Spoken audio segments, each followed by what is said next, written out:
Hi friends.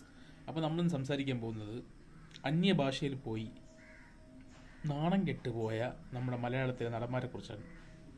അതായത് നമുക്ക് ആദ്യമായിട്ട് ഏറ്റവും കൂടുതൽ അന്യഭാഷ ചിത്രങ്ങളിൽ അഭിനയിച്ച, അല്ലെങ്കിൽ തമിഴ് സിനിമകളിൽ അല്ലെങ്കിൽ തെലുങ്ക് കൂടുതലായിട്ട് അഭിനയിച്ചത് നമ്മുടെ സൂപ്പർ സ്റ്റാറായ ജയറാമാണ്.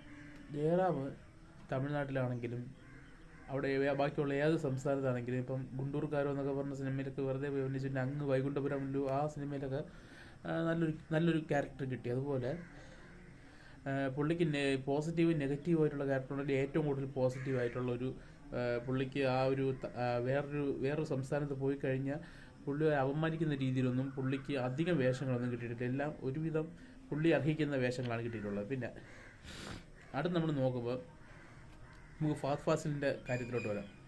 ഫഹദ് ഫാസിൽ എല്ലാ ക്യാരക്ടറും നോക്കിയാണ് ചെയ്തുകൊണ്ടിരുന്നത്.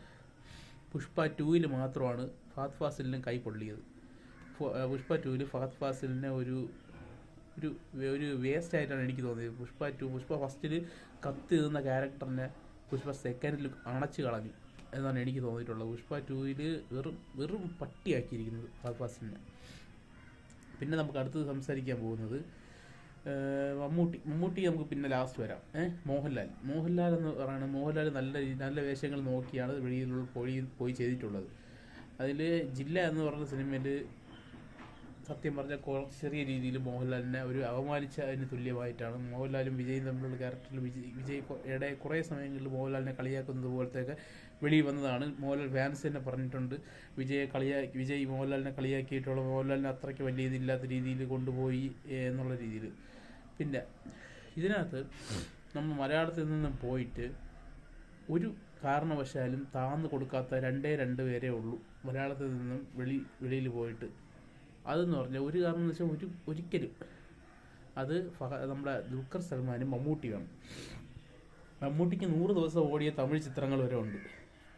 അപ്പം മമ്മൂട്ടിക്ക് ആകെ എൻ്റെ അറിവിൽ ഒരു പ്രാവശ്യം മാത്രമാണ് കൈ പൊള്ളിയത്. അത് എപ്പോഴെന്ന് വെച്ച് കഴിഞ്ഞാൽ ഏജൻറ് എന്ന് പറഞ്ഞ സിനിമ. അഖിൽ അക്കിനേനി നായകനായ ഏജൻറ് എന്ന് പറഞ്ഞ സിനിമയിൽ പുള്ളി പോയി. പക്ഷെ പടം പൊട്ടിയതാണെങ്കിലും പുള്ളിയുടെ ക്യാരക്ടർ എന്ന് പറഞ്ഞാൽ അഖിൽ അക്കിനേനിയുടെ മുകളിലുള്ള ക്യാരക്ടറാണ്.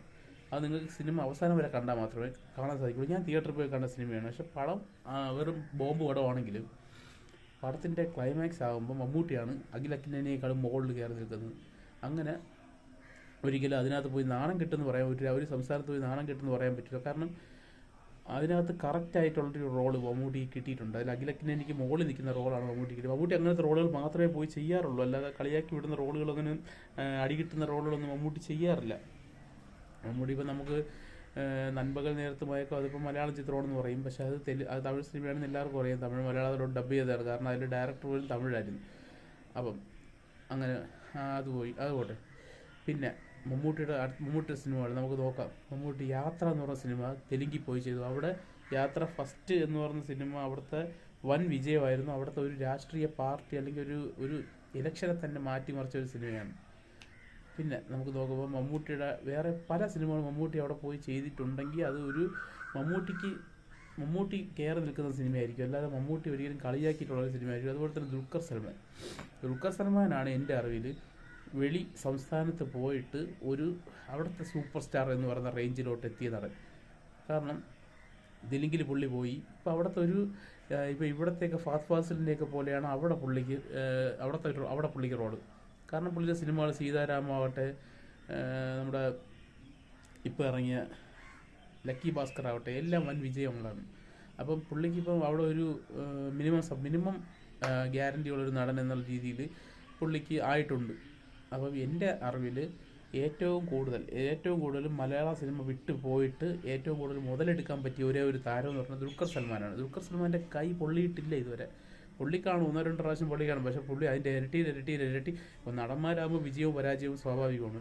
പക്ഷേ അതിനകത്ത് പോലും ദുൽഖർ സൽമാൻ ഒരു സൂപ്പർ സ്റ്റാർ എന്ന് പറഞ്ഞ ഒരു സ്ഥാനം തെലുങ്ക് സിനിമയിൽ നേടിയെടുത്ത് കഴിഞ്ഞു. അതുപോലെ തന്നെ മമ്മൂട്ടിയെ ഒരിക്കലും നമുക്ക് കുറ്റം പറയാറില്ല. മമ്മൂട്ടി ഒരു സിനിമയിലും പോയി താന്നിട്ടില്ല. കാരണം 1-2 സിനിമകൾ പരാജയമായിട്ടുണ്ടെങ്കിൽ പോലും, 1-2 വന്ദേ ഭാരതം എന്നൊക്കെ പറഞ്ഞ സിനിമ പരാജയമായിട്ടുണ്ടെങ്കിൽ പോലും തമിഴ്നാട്ടിൽ 100 ദിവസം ഓടിയ പടങ്ങളുള്ള നായകൻ എന്ന് പറയുമ്പോഴത്തേക്കും അത് മമ്മൂട്ടി തന്നെയാണ്. കാരണം മമ്മൂട്ടിയുടെ ഇവിടെ നിന്ന് ഡബ് ചെയ്ത് പോയ ഒരു സിനിമ, എൻ്റെ ഓർമ്മ ശരിയാണെങ്കിൽ CBI ഇതിൻ്റെ ഏതൊരു ഭാഗമാണ്. അവിടെ 100 ദിവസം ഓടിയ സിനിമയാണ്. മലയാളത്തിൽ നിന്നും തമിഴിലോട്ട് പോയി ഡബ് ചെയ്തതല്ല, അത് മലയാളം ലാംഗ്വേജ് തന്നെയായിരുന്നു. എന്നിട്ട് 100 ദിവസം ഓടിയ സിനിമയുണ്ട് മമ്മൂട്ടിക്ക്.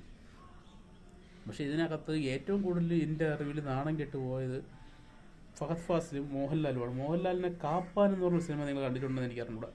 കാപ്പാൻ എന്ന് പറഞ്ഞ സിനിമയിൽ സൂര്യയെ കൊണ്ടുപോയി സഹനടൻ്റെ റോളാണ് അവിടെ കൊടുത്തത്. സഹനടൻ എന്ന് വെച്ച് കഴിഞ്ഞാൽ സഹനടൻ തന്നെ. കാരണം എന്ന് വെച്ചാൽ ഒരു പ്രധാനമന്ത്രിയുടെ റോളാണ്. പ്രധാനമന്ത്രിയാകുന്നു, കുറച്ച് സ്ഥലങ്ങളിൽ പോകുന്നു, വെടികൊണ്ട് മരിക്കുന്നു, അതാണ് അതിലുള്ള ക്യാരക്ടർ. അങ്ങനെയൊക്കെ കൊണ്ടുപോയിട്ട് ചെയ്തെന്ന് വെച്ചാൽ പിന്നെ അതുപോലെ തന്നെയാണ് ഇപ്പോൾ പുഷ്പ 2 ഫഹദ് ഫാസിലിന് സംഭവിച്ചിട്ടുള്ളത്. സംസ്ഥാനത്ത് പോയി നാണം കെട്ടുന്നില്ല. അത് ഫഹദ് ഫാസിലിന് നേരത്തെ പറഞ്ഞിട്ടുണ്ട്, ഇൻ്റർവ്യൂവിൽ കാണിച്ചിട്ടുണ്ട്. പക്ഷേ ഫഹദ് ഫാസിലിന് ഒരു നല്ലൊരു റോൾ നമ്മളിപ്പോൾ പുഷ്പ 2 കാത്തിരുന്നത് എന്തിനു വേണ്ടിയാണ്? ഫഹദ് ഫാസിൽ വേഴ്സസ് അല്ലു അർജുനാണ്. ഫഹദ് ഫാസിലാണ് നമ്മൾ 50% കാത്തിരുന്നത്. പക്ഷേ ഫഹദ് ഫാസിലിനെ ആ ക്യാരക്ടറിനെ ഒന്ന് അണച്ചു ആ സിനിമ, അത്രയേ ഉള്ളൂ.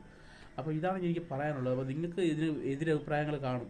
ഓരോരുത്തർക്കും ഒരു അമ്മയെ തല്ലിയൊരു നാട്ടിൽ 2 അഭിപ്രായം ഉണ്ടെന്ന് പറയുന്നത് നിങ്ങൾക്കും എതിരഭിപ്രായം കാണും. അപ്പോൾ നിങ്ങളത് കമൻറ്റ് ബോക്സിൽ ഇടും. അപ്പോൾ നമുക്ക് ചർച്ച ചെയ്യാം.